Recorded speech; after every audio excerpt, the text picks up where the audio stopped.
All right, thanks a lot, Kent. Appreciate everyone being here today. Really excited to get started tomorrow night with our exhibition game. I know the players are looking forward to playing against somebody else. I think the coaches are looking forward to seeing us play against somebody else. I know it's been a very competitive fall camp, but we're excited to face some outside competition. Really, for half our roster, it's the first opportunity getting to play in front of our students and our home fans here. And I know they have a lot of things planned for the community. It's got a Halloween theme to the game tomorrow night for all the kids here in Baton Rouge, and free admission. So we want to invite everybody out to come have a good time tomorrow night in the PMAC. Just looking at the projected starting lineup, to have that much experience, I guess, right out of the gate, what does that do for a team when it's trying to find its footing early in the year? Yeah, what was I hadn't seen it. Who we got? I listed 5 guys. Oh, I got you. It's kind of We got a small lineup, 4 guards and a big. it's a coin flip. It was a coin flip lineup. Wow. I got 5 spaces to go. Year 37 for Kent, so that's all good. No, he's got some correct in there. We'll figure it out today in practice. But no, I do think we were talking about that this morning in our staff meeting, the 3 guards that we brought in Jordan Sears, Cam Carter, and Jai Bailey. We totaled it up almost 7,000 minutes of college experience. And I think that's just so valuable, all the battles that they've been through. I think in their own way, all have started to emerge in a leadership role of those 3 seniors, which I think is going to be critically important to us. And then, Jalen Reed will definitely be one of these 5 starters tomorrow. I think's had a terrific offseason. I know you saw the coverage of him at the media day in Birmingham, but just his commitment in the weight room, his work with Coach Chapman there, he's up at 6'10", 250 pounds and moving better than he ever has before. Really excited about some of the experience from our older group, and I'm sure someone will ask, we'll talk about the excitement with the talent in the underclassmen, certainly. Hey, Coach. You mentioned Jalen Reed, but the competition at the other 4th spot, can go 4 guys there. Just what have you seen from all of them and how they've approached this offseason? I think a common theme there is a lot of length, a lot of athleticism, some guys that really enable you to play up-tempo on both sides of the ball, some rim protection with shot blocking from guys like Damien Collins and Rob Miller. Corey Chest, I think, has been fantastic on the glass. Just has a great instinct for the basketball when it comes to rebounding. And then you have Derek Fountain as another 6'10" front court guy in his 5th year. Already has his LSU degree. So I think, there's a lot up front there from a size and athleticism standpoint that will enable us to play the way we want to. I'm just curious, in the fall here, has anything surprised you about this group? Anything that you feel like, you can really maybe lean into that maybe you didn't think you could going into the year? And just kind of what have you learned about this group as a whole over the last couple weeks of getting them on the court? It's a good question, Glenn. I don't think any major surprises. I really like the character of our group and the coachability. I think that's enabled us to really start to build a true team chemistry and culture in the locker room. It's been a fun group to coach. Obviously, we're undefeated and haven't played a game yet, but it's been a lot of fun because I think we have competitive guys who come to work every day and want to do whatever they can to help our team win. And so that's been a lot of joy to be around. Excited to start to see now as adversity hits, and it'll hit like it does every team in the country.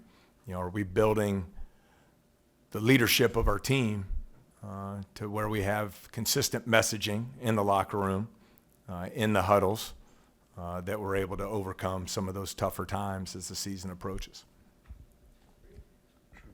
Hey, Coach, what do you hope this team's identity becomes? Well, I think any good team, you have to start with, your buy-in to the team. And I know that sounds simple, but if you want to keep getting better and you want to keep building your program, there has to be a high level of buy-in a commitment to the standards that we have. And so I think as far as on the floor from an identity, that'll really never change for me. I want our team to play with relentless effort.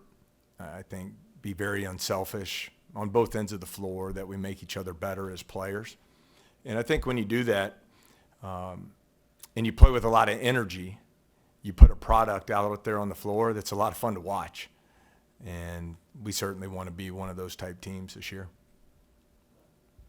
I mean, you've spoken a lot this offseason just about how in non-conference play you guys want to come out of the gates a lot stronger than maybe you did a year ago. Just what have you guys done, I guess, over the last several weeks to maybe instill some of that mindset, and just how much you think how much better prepared do you think you guys will be to start the season this year than maybe a year ago? Yeah, I think the sense of urgency and purpose that you have to have every single day in practice. I think the competition that we have at every position has helped fuel that. And it's certainly been a lot more competitive practices than maybe a year ago because, I was a player a long time ago too. Everyone wants to be on the floor. Everyone wants to be in the rotation. And I think we've made it very clear the things that will be important in that evaluation process that will get you to the floor here at LSU. And so I think that's been important. I think trying to fast track team chemistry in this new era of college basketball, we've tried to be very intentional there. I think you've started to see leadership emerge, and we all know the importance of that. You hear it all the time, but player-led teams will always be a lot more successful than coach-led teams. Hey, Coach, Damien Collins and his athletic ability was really eye-catching a year ago, and he didn't play a whole lot, so he's healthy. And what kind of impact do you think he's going to have? Oh, I'm so fired up for Damien. He's had a great offseason. Last time we talked, he had the shoulder surgery, very successful shoulder surgery. It's been fully cleared since August 1st. And I just think he's made huge strides. I think he's in the right mindset. He's a once-in-a-lifetime athlete. And he's as fast as any player on our team, plays well above the rim. He has great touch around the basket. And he wants to do well. He really cares. It's important to him. And again, I know you would say, oh, that's got to be obvious, but it's not always the case. And so I think he's really been intentional in his preparation for the season. And I really hope to see him get rewarded for those efforts. Coach, you said at Media Day that investing into players is something big for you. From the younger guys, what are you looking to get from them, and then what are you looking to help them develop a little bit more this season? I'm sorry, I missed the first part. I hate to have you repeat that. Investing. I think it has to start there. Our young players are now guys that we were able to recruit really from our first week on the job here. Guys like Curtis Givens, Victorious Miller, Rob Miller. So there's already a 2-year relationship before they even set foot on campus. All 3 top 60 type players in their class. I think they have great talent. Now they have to learn what playing at the SEC level is, like the physicality. We talk all the time. This is the #1 offensive rebounding league in the country. It's the #1 shot blocking league in the country. That points to the athleticism and physicality you're going to see around the basket. And so I think the good thing about all 3, really quick learners. And I'm excited about their futures, both here in the short term and the long term. Just looking at the numbers, is anybody out that you know of on your roster right now? For sure, Noah Boyd is still not fully cleared, the 7-footer from St. Lucia. He's coming off the ACL injury.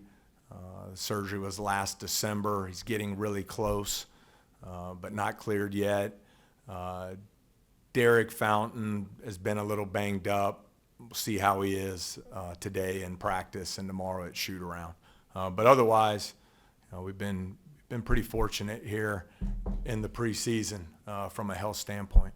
You touched on it just with this many numbers now. What is that chemistry like in this day and age? And talked about playing time. How important is it to continually massage that? Well, I've always been a big believer, and a lot of it just stems from my college coach. He played for Dean Smith at North Carolina, and his coach told him the same thing. A big believer in the players determine their roles on the team, through their work throughout the off season, obviously their production on the court, in practice, their coachability, their ability to impact everyone else around them on the floor and in the locker room. And so it's been very competitive. It really has. But it's thing also will be quick to remind our players it's a long, long season. And so whoever starts tomorrow night, whoever's in the top 7 tomorrow night, that doesn't guarantee anything for the season ahead. We give a lot of opportunities in practice for players to establish the roles that they'd like to play. And then I think it's our job as coaches to really fine tune those and get the right people in the right seats on the bus, so to speak. And just with exhibition games, what do you like about them? What do you hope to get? The regular season is one thing, but this is something that maybe affords you a little extra opportunity to see some different things. Yeah, I think, first time for a lot of our guys to play here in the PMAC. First time going up against outside competition. The way the rules are now, these guys have been playing against each other since June 1st. And so they're ready to play against someone else. And I think, give our fans a first impression of our team. The athleticism, the up-tempo style.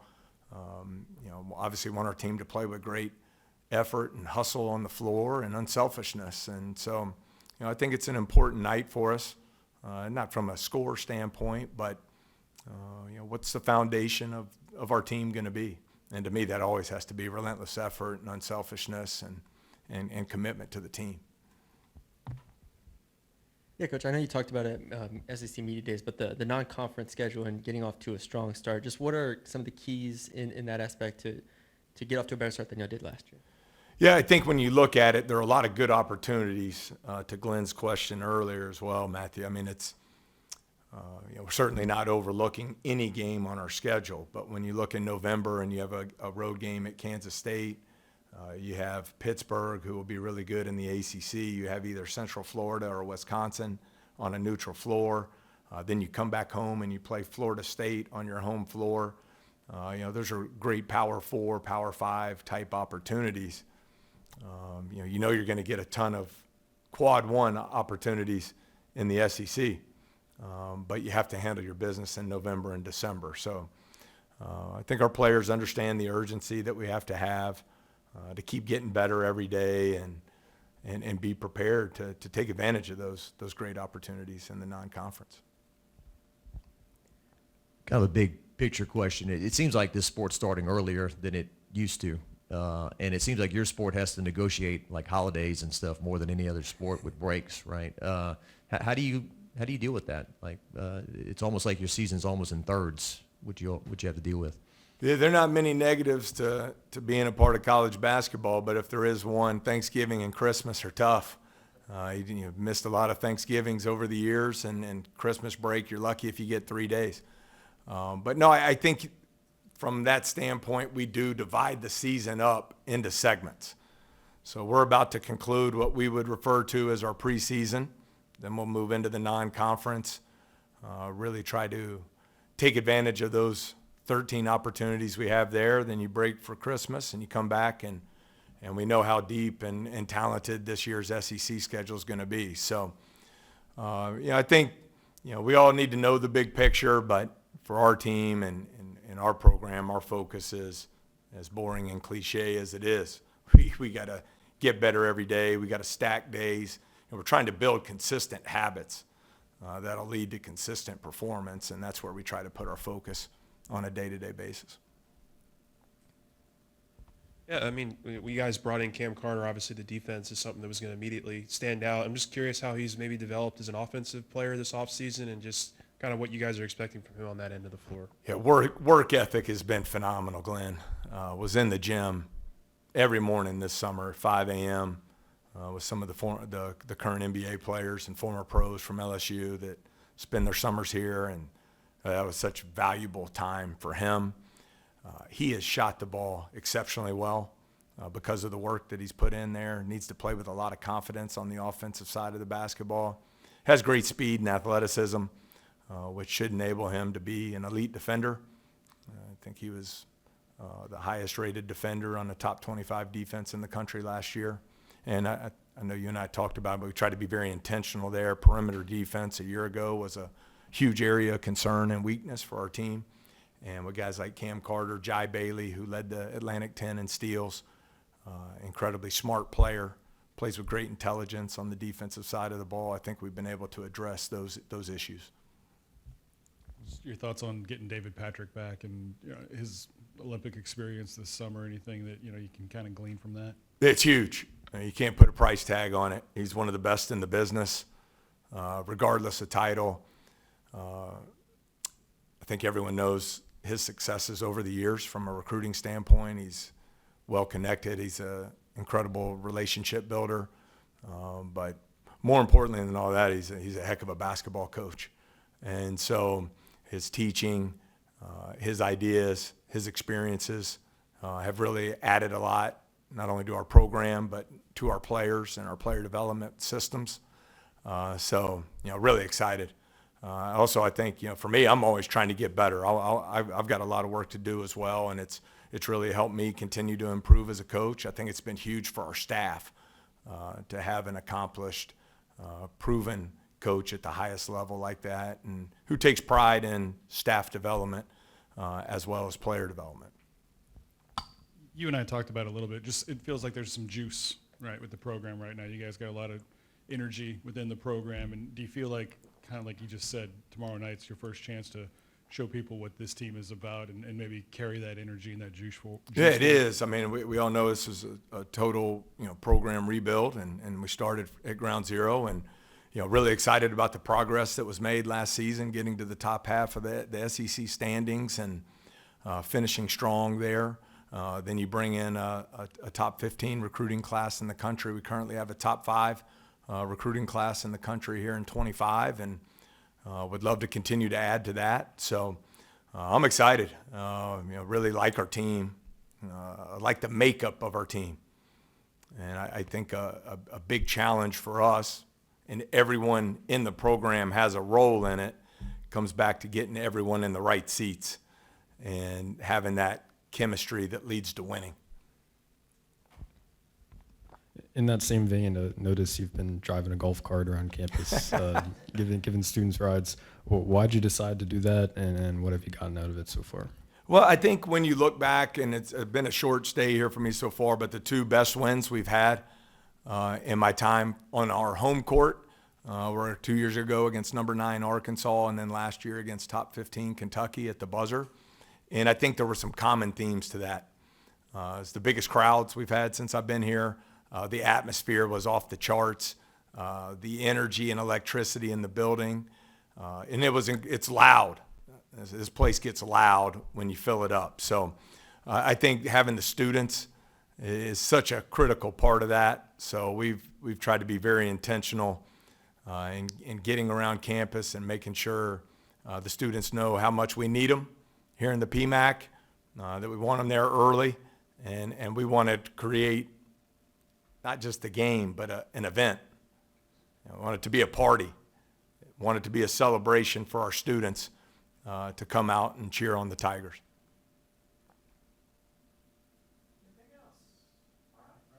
All right, we'll see you tomorrow night. Thank you.